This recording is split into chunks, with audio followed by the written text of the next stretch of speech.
Class 11 mathematics के इस video में हम लेकर चलेंगे सॉल्यूशन ऑफ ट्रिग्नोमेट्रिक इक्वेशंस। कोई भी ट्रिग्नोमेट्रिक फंक्शन जो कि एक जिसमें जिस वेरिएबल फॉर्म में लिखी जाती है, अगर हमें उस वेरिएबल की वैल्यू फाइंड करनी पड़ती है तो इसका मतलब हम उस ट्रिग्नोमेट्रिक इक्वेशंस को सॉल्व करने की कोशिश कर रहे हैं। तो हम जब ट्रिग्नोमेट्रिक इक्वेशंस को सॉल्व करते हैं तो उसके लिए उसके जो सोल्यूशंस होते हैं उसको दो फॉर्म में लिखते हैं। एक तो होता है प्रिंसिपल सोल्यूशन और दूसरा होता है जनरल सोल्यूशन। आपको पता है कि 2020 एंड 21 के अकॉर्डिंग सीबीएसई ने जनरल सोल्यूशन को डिलीट कर दिए हैं। तो हमें अगली जो एक्सरसाइज 3.4 है उसमें जनरल सोल्यूशन को नहीं पढ़ना, हमें प्रिंसिपल सोल्यूशन को पढ़ना है। प्रिंसिपल सोल्यूशन किसी भी ट्रिग्नोमेट्रिक फंक्शन या ट्रिग्नोमेट्रिक इक्वेशंस के बेसिस पर जो हमें प्रिंसिपल सोल्यूशन फाइंड करना, यह इसलिए इंपॉर्टेंट है क्योंकि यह क्लास 12 के इनवर्स ट्रिग्नोमेट्रिक फंक्शन का भी एक पार्ट है, जो कि एकदम एग्जैक्ट यही कॉन्सेप्ट अप्लाई करना पड़ता है। तो सबसे पहले हम प्रिंसिपल सोल्यूशन फाइंड करने के लिए क्या करना चाहिए, तो प्रिंसिपल सोल्यूशन जो होता है किसी भी ट्रिग्नोमेट्रिक इक्वेशंस के जो प्रिंसिपल सोल्यूशन होंगे वो प्रिंसिपल जो ब्रांच होती है उसको याद रखिए। प्रिंसिपल ब्रांच जो होती है किसी भी ट्रिग्नोमेट्रिक इक्वेशंस के लिए वह होती है 0 से लेकर एंड 2 पाई से लेस देन होती है, 0 to 2 पाई से लेस देन हुआ करती है। अब इस प्रिंसिपल ब्रांच में किसी भी ट्रिग्नोमेट्रिक जो फंक्शंस होते हैं उसकी वैल्यू कितनी कितनी हो जाती है। जैसे मैं बात करूं, अभी मैंने एक्सरसाइज 3.2 के पहले भी बताया था, क्या बताया था, जैसे अगर प्रिंसिपल ब्रांच की बात करें कि 0 to 2 पाई में अगर साइन एक्स की वैल्यू पॉजिटिव में आ रहा है, साइन एक्स का जो एंगल वो पॉजिटिव में है, तो वो पॉजिटिव एंगल कौन से क्वाड्रेंट में हो सकता है। तो आपको ये पता है कि ये लिखा जाता है ए एस टी एंड सी। इसका मतलब अगर साइन एक्स की बात करते हैं तो साइन से लेकर कोसेक तक इसमें क्या होते हैं, पॉजिटिव हुआ करते हैं। यहाँ पर ओनली साइन और कोसेक पॉजिटिव होते हैं और बाकी क्या होते हैं, सारे रेस्ट आर नेगेटिव लिख देते हैं। क्या लिखते हैं, रेस्ट आर नेगेटिव। ओके, इसमें लिखा करते हैं आपने टेन और कॉट लिख देते हैं पॉजिटिव। क्या लिखते हैं, टेन और कॉट पॉजिटिव हो गया और बाकी सारे रेस्ट नेगेटिव हो गया। मतलब आप बता दिए कि सारे बाकी नेगेटिव हो जाते हैं। इसमें आप बताते हैं कि सर इसमें कॉस और सेक पॉजिटिव होता है और बाकी सारे नेगेटिव हो जाएंगे, है ना, रेस्ट आर नेगेटिव मान लीजिए।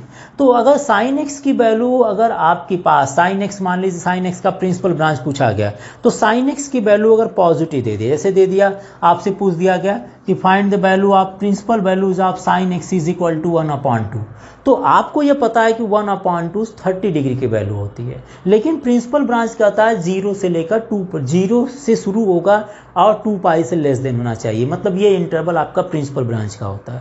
तो आप ये देखिएगा कि साइन एक्स अगर फर्स्ट क्वाड्रेंट में पॉजिटिव है तो साइन एक्स की जो पहली वैल्यू होगी वो 0 to 90 डिग्री में होगा, और साइन एक्स अगर दूसरी क्वाड्रेंट में पॉजिटिव है तो साइन एक्स की जो दूसरी वैल्यू होगा, इसका मतलब प्रिंसिपल ब्रांच दो बनेगा इसका। एक तो बन जाएगा 0 to 90 डिग्री के लिए और दूसरा होगा 90 से लेकर 180 डिग्री में होगा। 90 से लेकर 180 डिग्री में होगा, ये दो वैल्यू होगी जो साइन के लिए होगी, क्योंकि साइन आपके पहले क्वाड्रेंट में और सेकेंड क्वाड्रेंट में पॉजिटिव होता है और बाकी दो में नेगेटिव होता है। इसका मतलब प्रिंसिपल ब्रांच जो बनेगा अगर पॉजिटिव है, साइन एक्स क्या है, पॉजिटिव है, तो उसके दो वैल्यू होगी, एक तो फर्स्ट क्वाड्रेंट को होगा, दूसरा सेकेंड क्वाड्रेंट को होगा। अगर sine x is equal to यहाँ पर -1/2 पूछा गया हो तो इसका मतलब साइन एक्स की जो प्रिंसिपल ब्रांच की जो वैल्यू होगी वह एक तो थर्ड क्वाड्रेंट का होगा, दूसरा फोर्थ क्वाड्रेंट का। मतलब इसके दो वैल्यू, नेगेटिव वैल्यू अगर है, sine x is equal to negative है तो इसका मतलब इसके दो वैल्यूज आपके प्रिंसिपल ब्रांच के होंगे। सिमिलरली अगर साइन एक्स पॉजिटिव है तो उसके दो पॉजिटिव वैल्यू प्रिंसिपल ब्रांच मतलब 0 से 180 बिटवीन होगा, एक तो इसका होगा एक तो इसका, मतलब प्रिंसिपल ब्रांच इसके दो वैल्यूज के लिए होगा। सिमिलरली सभी ट्रिग्नोमेट्रिक रेशियो के लिए होता है। जैसे अगर आप बात करते हैं कॉस के लिए, तो कॉस की वैल्यू दो टर्म्स में पॉजिटिव होती है, एक तो होती है फर्स्ट क्वाड्रेंट में और दूसरा होता है फोर्थ क्वाड्रेंट में। इसका मतलब cos X is equal to अगर पॉजिटिव वैल्यू दिया गया है तो उसके प्रिंसिपल ब्रांच का अगर सोल्यूशन पूछा जाए तो एक बता देंगे सर 0 to 90 में एक वैल्यू होगा, जो भी वैल्यू होगा उसको बताएंगे, और दूसरा बताएंगे कौन से 270 से 360 के बीच में, मतलब ये फोर्थ क्वाड्रेंट की बात करेंगे। सब फोर्थ क्वाड्रेंट में भी इसकी वैल्यू होती है, पॉजिटिव होती है। तो एक वैल्यू ये हो गया, एक वैल्यू है, मतलब हर एक ट्रिग्नोमेट्रिक फंक्शंस का दो आपके प्रिंसिपल ब्रांच पॉजिटिव का और दो नेगेटिव का होता है। सिमिलरली आप किसी का भी देख लीजिए, जैसे 10x की बात करते हैं, 10x पहले में पॉजिटिव होगा, 10x थर्ड में पॉजिटिव होगा, बाकी किस में होगा, दो बार आपका इसमें नेगेटिव होगा, इसमें नेगेटिव होगा। इसी तरह से अगर आप बात करें इसी तरह से किसी सेक की बात कर लीजिए, सेक इसमें पॉजिटिव है, सेक इसमें पॉजिटिव है, बाकी सेक 180 90 से 180 वाला मतलब सेकेंड क्वाड्रेंट में, और सेक की जो वैल्यू होगी वो थर्ड क्वाड्रेंट में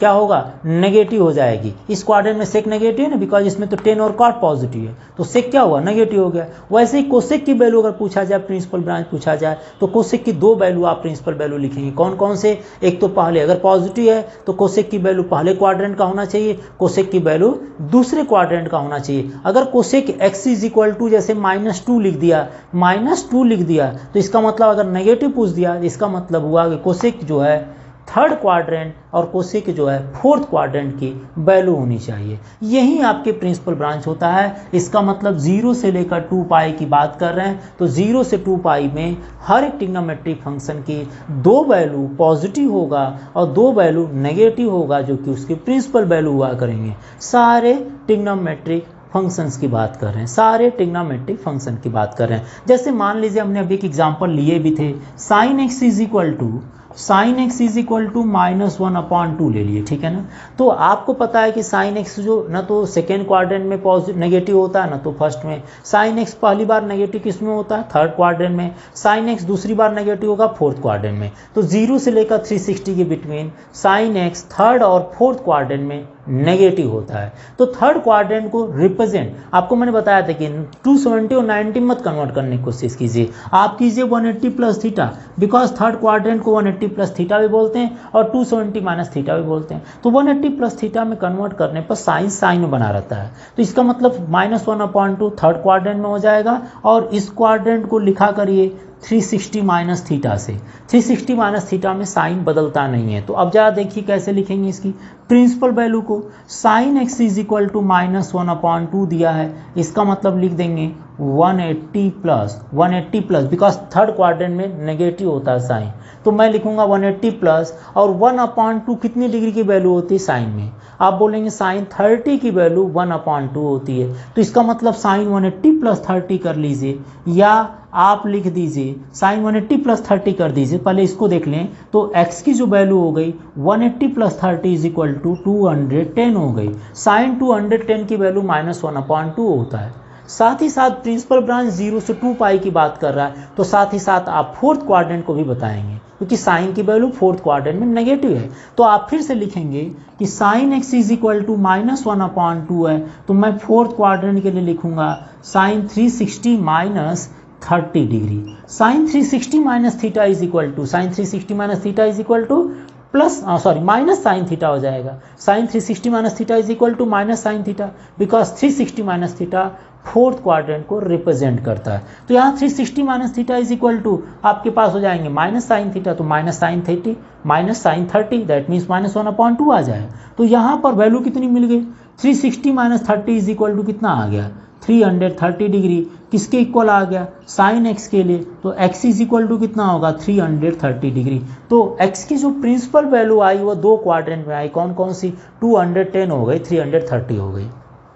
दूसरा एक काम और कर लेते हैं कभी कभी, जैसे प्रिंसिपल वैल्यूज़ में हमारे पास जैसे 360 माइनस थीटा ले लिए, कभी नेगेटिव एंगल्स को भी रिप्रेजेंट कर ले, जैसे यहाँ पर आपको माइनस थीटा की वैल्यू भी होती है और साइन माइनस थीटा को कॉन्टेन करता है। तो ऐसे केसेस में 330 को कभी कभी देखिए sine 360 minus theta is equal to भी माइनस साइन थीटा होता है, और sine minus theta is equal to भी माइनस साइन थीटा होते हैं। ऐसे केसेस में साइन आप माइनस, जैसे sine x is equal to -1/2 दिया है ना, तो हम चाहें तो यह भी लिख सकते हैं sine x is equal to sine -2, मतलब -1/2 का मतलब साइन 30 डिग्री। तो एक्स की जो वैल्यू होगी वो -30 डिग्री भी। तो प्रिंसिपल ब्रांच ये भी लिखा करते हैं, लेकिन अकॉर्डिंग टू इट अगर हम चलेंगे तो हमारे पास यही वैल्यू होना चाहिए आंसर में आपके।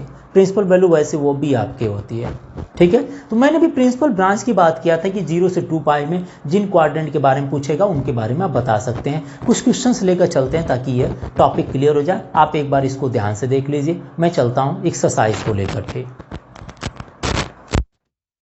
प्रिंसिपल सोल्यूशन हम फाइंड करेंगे एक्सरसाइज 3.4 में, जो कि 4 क्वेश्चन दिया है।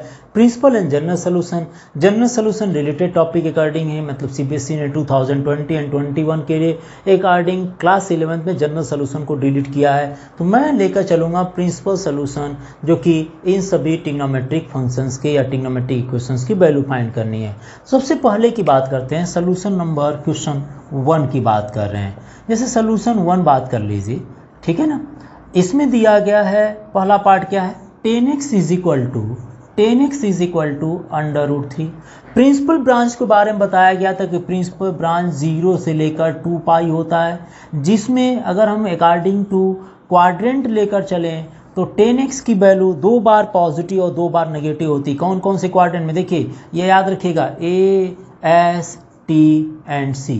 ASTC रिगार्डिंग 10x की जो वैल्यू होती है वो फर्स्ट क्वाड्रेंट और थर्ड क्वाड्रेंट में पॉजिटिव होगी, और यहाँ पर इस ट्रिग्नोमेट्रिक इक्वेशन या ट्रिग्नोमेट्रिक फंक्शन की वैल्यू √3 दी गई है। तो √3 जो होगा वो या तो फर्स्ट क्वाड्रेंट में होगा या तो थर्ड क्वाड्रेंट में होगा। √3 या तो फर्स्ट क्वाड्रेंट में होगा या तो थर्ड क्वाड्रेंट में होगा। तो ठीक है ना। तो फर्स्ट क्वाड्रेंट को थीटा 360 प्लस थीटा या 90 माइनस थीटा से रिप्रेजेंट करते हैं, और थर्ड क्वाड्रेंट को 180 माइनस थीटा, बिकॉज मैंने बताया था थर्ड क्वाड्रेंट 180 प्लस थीटा से रिप्रेजेंट करते हैं। इसको ले लीजिए 180 माइनस थीटा से, या इसको 90 प्लस थीटा से करते हैं, लेकिन 90 प्लस थीटा में कन्वर्ट हो जाता है 10 में, इसलिए हम 180 में लेकर चलेंगे, इजी बन जाए। और इस ऑक्टेंट को या इस क्वाड्रेंट को जो लेकर चलेंगे 360 माइनस थीटा से, और इसको 360 प्लस थीटा अगर मोड़ देना है, अदरवाइज आप इसको थीटा से रिप्रेजेंट करके चलिए। तो 10x की जो वैल्यू हो गई वह आपके A फॉर ऑल पॉजिटिव और T for 10 and cot positive in 2 quadrant में होगा। तो पहले अगर क्वाड्रेंट की बात करें 10x इज इक्वल टू √3, तो पहले क्वाड्रेंट में कितने की वैल्यू √3 होता है, तो आप बताएंगे सर 1060 की वैल्यू √3 होता है। √3 1060 की वैल्यू हो गई, तो आप इसको लिख दिए π/3। 1060 की वैल्यू हो गई, यहाँ से कंपेयर कर लीजिए तो x की जो वैल्यू आ गई प्रिंसिपल वैल्यू π/3 आ जाएगा। दूसरी बार आप बताएंगे सर 10x की जो वैल्यू है √3 जो हो गया वो तो फर्स्ट क्वाड्रेंट में हो गया, ये थर्ड क्वाड्रेंट में भी तो होता है। तो थर्ड क्वाड्रेंट को रिप्रेजेंट कैसे करेंगे, थर्ड क्वाड्रेंट को रिप्रेजेंट करेंगे 180 प्लस थीटा। 180 को क्या लिखते हैं, अगर रेडियन में लिखा जाए तो पाई प्लस थीटा मीन्स हो गया √3 कितने डिग्री की वैल्यू हुई, √3 कितने डिग्री की वैल्यू हुई। 180 प्लस क्यों कर रहे हैं, 180 प्लस क्या रिप्रेजेंट कर रहा है, वो क्वाड्रेंट को रिप्रेजेंट कर रहा है कि किस क्वाड्रेंट में यह है। अगर ये थर्ड क्वाड्रेंट में तो 180 प्लस लिख दीजिए। अब थीटा क्या होगा, 180 प्लस थीटा, थीटा क्या है, थीटा का मतलब हो गया कि √3 कितनी डिग्री की वैल्यू है। तो √3 कितनी की वैल्यू, √3 60 डिग्री की है, तो आपने लिख दिए 10 पाई प्लस π/3। 1060 की वैल्यू, क्योंकि √3/2 1/2 √3 हो जाता है, तो 1060 की वैल्यू हो गई। अब यहाँ से x की वैल्यू फाइंड करनी है तो इसको सॉल्व कर लीजिए, pi plus π/3, so x is equal to 3 pi plus pi which is equal to 4 π/3। ये आपके जो दोनों होंगे, ये दोनों जो सोल्यूशन है, ये दोनों सोल्यूशन आपके प्रिंसिपल सोल्यूशन है, क्योंकि प्रिंसिपल ब्रांच 0 से लेकर 2 पाई है। तो 0 से 2 पाई के बिटवीन साइन 10x की जो वैल्यू हो गई वो पहले क्वाड्रेंट और थर्ड क्वाड्रेंट में पॉजिटिव हुई। ठीक है, प्रिंसिपल ब्रांच को ध्यान से देख लीजिएगा। नेक्स्ट चलते हैं सेक एक्स की बात करने के लिए। तो सेक एक्स में क्या कर रहा है, एक बार हम इसको रब करते हैं। क्वेश्चन नंबर 2 की बात कर ले रहे हैं, ध्यान से इसको देखते चलिएगा, मुझे नहीं लगता इसके बाद कोई प्रॉब्लम आए आपको। चलिए थर्ड क्वाड्रेंट के क्वेश्चन नंबर 2 की सोल्यूशन नंबर 2 ले लीजिए, है ना। सोल्यूशन नंबर 2 की बात कर रहे हैं। जैसे इसमें दिया है sec x is equal to 2, तो सबसे पहले याद रख लीजिए कि सेक एक्स कितने डिग्री की वैल्यू होती है, ठीक है ना। तो cos 60 की जो वैल्यू होती है cos 60 1/2 होता है, तो सेक 60 क्या होगा 2 हो जाएगा, ठीक है ना। तो सेक 60 की वैल्यू 2 हो जाती है। अब ये देखिए कि सेक एक्स की जो वैल्यू वो पॉजिटिव है, क्या है, पॉजिटिव में है। तो सेक एक्स अगर पॉजिटिव तो सेक एक्स किस किस क्वाड्रेंट में पॉजिटिव होता है, तो बोलेंगे सेक फर्स्ट क्वाड्रेंट में सारे पॉजिटिव होते ही हैं, और सेक जो है कॉस है, सी फॉर कॉस, तो कॉस और सेक फोर्थ क्वाड्रेंट में भी पॉजिटिव होता है। इसका मतलब आप बता सकते हैं कि अगर sec x is equal to 2 है तो ये 2 जो होगा या तो फर्स्ट क्वाड्रेंट का होगा या तो फोर्थ क्वाड्रेंट का होगा, या तो फर्स्ट क्वाड्रेंट का होगा या तो फोर्थ क्वाड्रेंट का होगा। फर्स्ट क्वाड्रेंट का होगा तो सेक 60 की वैल्यू हो गई, और फोर्थ क्वाड्रेंट का होगा तो सेक 360 माइनस 60 कर दीजिए, 360 माइनस 60 कर दीजिए, sec 360 minus theta is equal to plus sec theta होता है। होता है ना। तो यहाँ पर आप अगर लिखेंगे तो सबसे पहले लिख दीजिएगा sec x is equal to sec 2 जो होगा वो फर्स्ट क्वाड्रेंट की वैल्यू है, तो फर्स्ट क्वाड्रेंट को सेक 60 मीन्स π/3 लिख दीजिएगा, π/3 से 60 हो जाएगा। तो यहाँ से कंपेयर करेंगे तो x इज इक्वल टू π/3, मतलब सेक की वैल्यू π/3 की वैल्यू 2 हो जाएगी। दूसरा आप ले लीजिए सेक x इज इक्वल टू 2 को लिखना है, तो 2 जो है आपका पॉजिटिव है, पॉजिटिव कौन सी वैल्यू सेक x के लिए, वो तो फोर्थ क्वाड्रेंट का होगा, और फोर्थ क्वाड्रेंट को 360 माइनस 360 मीन्स 2π लिख दीजिए, 2π माइनस π/3। आप रेडियन में लिखना चाहें रेडियन में लिखिए, डिग्री में लिखना चाहे डिग्री में लिख दीजिए। मैंने यहाँ पर रेडियन में लिखा इसलिए 360 माइनस थीटा को 2π लिख दिया, पता ही है, ठीक है ना। तो यहाँ से x की वैल्यू कितनी मिल जाएगी, 2π minus π/3। So x is equal to कितना आ जाएगा, 3 2 जा 6 माइनस पाई मीन्स 5π/3। तो x की जो वैल्यू मिल गई वो 5π/3 आ गई, x की वैल्यू जो आ गई वो π/3 आ गई। इन दोनों क्वाड्रेंट में x की जो वैल्यू हो गई इन दोनों पॉइंट पर, मतलब इन दोनों डिग्री में या दोनों रेडियन में जो x की यहाँ पर x के प्लेस पर पुट करेंगे तो दोनों वैल्यू क्या आएगी, वो 2 आएगी और वो भी पॉजिटिव आएगा।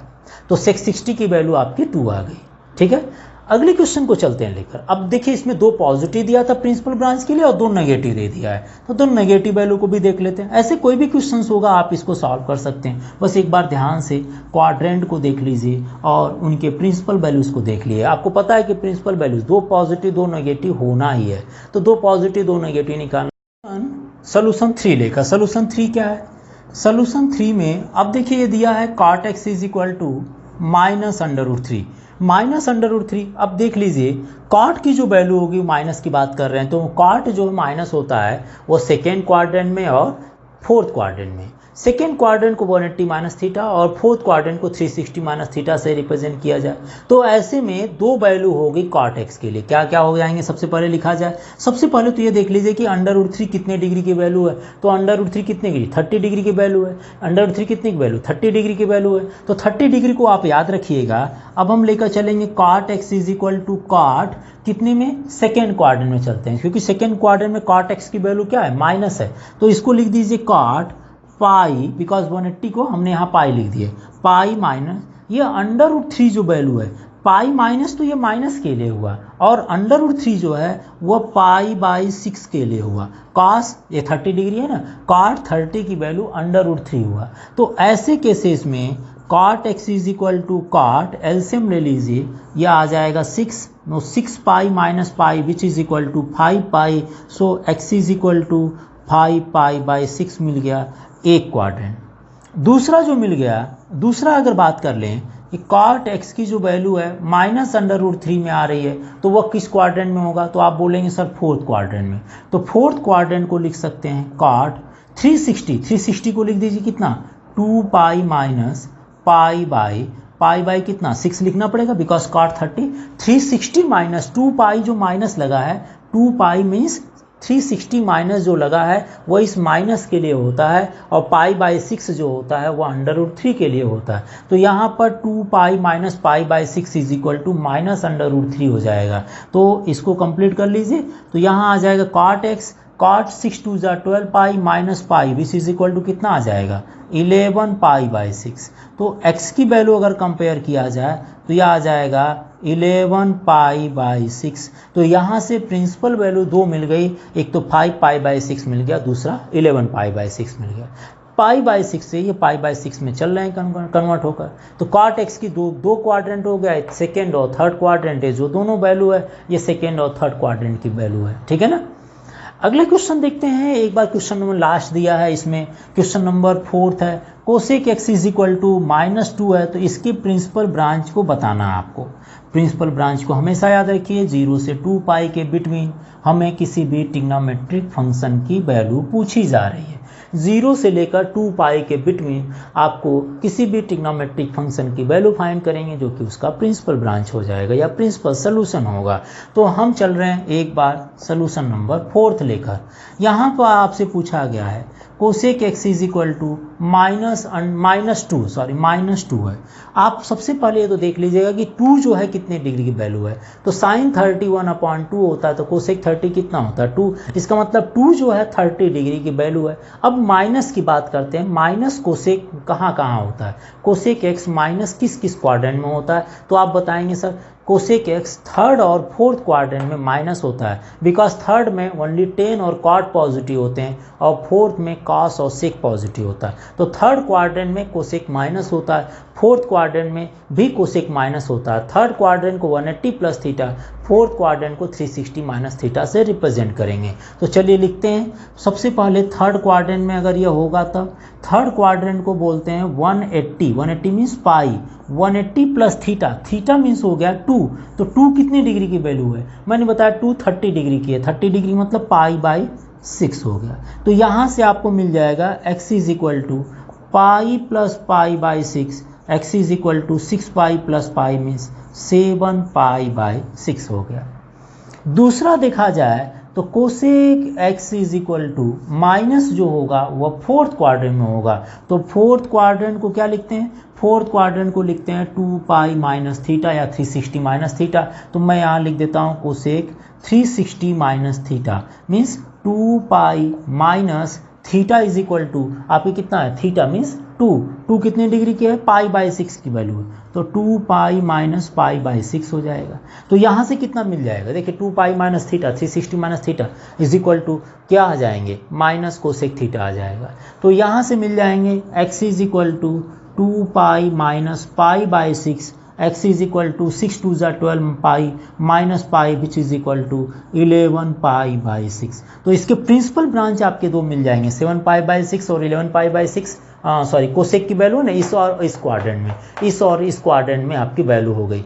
तो इस क्वाड्रेंट में 180 प्लस थीटा और इस क्वाड्रेंट की बात करें तो 360 माइनस थीटा, थीटा मीन्स कितनी डिग्री की वैल्यू 2 होती है कोसेक में, तो वह वैल्यू हो जाएगी यहाँ पर। और 2 पाई माइनस हो चाहे पाई प्लस हो, वह रिप्रेजेंट करेगा कि यह कोसेक किस क्वाड्रेंट में है। जिस क्वाड्रेंट में होगा उस क्वाड्रेंट में क्या कोसेक माइनस में है, तो माइनस में है तो 180 प्लस लेना पड़ेगा या पाई प्लस लेना पड़ेगा, और माइनस है तो इसका मतलब ये फोर्थ क्वाड्रेंट में भी होगा। फोर्थ क्वाड्रेंट को रिप्रेजेंट करेंगे 360 minus, that means 2 pi minus, तो ये फोर्थ क्वाड्रेंट की वैल्यू हो जाएगी। इस तरह से किसी भी ट्रिग्नोमेट्रिक फंक्शन के प्रिंसिपल वैल्यूज़ को फाइंड किया करते हैं। इस तरह से एग्जाम्पल में भी क्वेश्चंस होगा, आप ट्राई करेंगे तो आराम से हो जाएगा। प्रिंसिपल वैल्यूज़ को जरूर सॉल्व कीजिएगा क्योंकि क्लास 12 में भी इसकी जरूरत पड़ेगी आपको, ठीक है। तो चलिए देखते हैं मिससेलेनियस एक्सरसाइज को, अब ये कंप्लीट हुआ हमारा।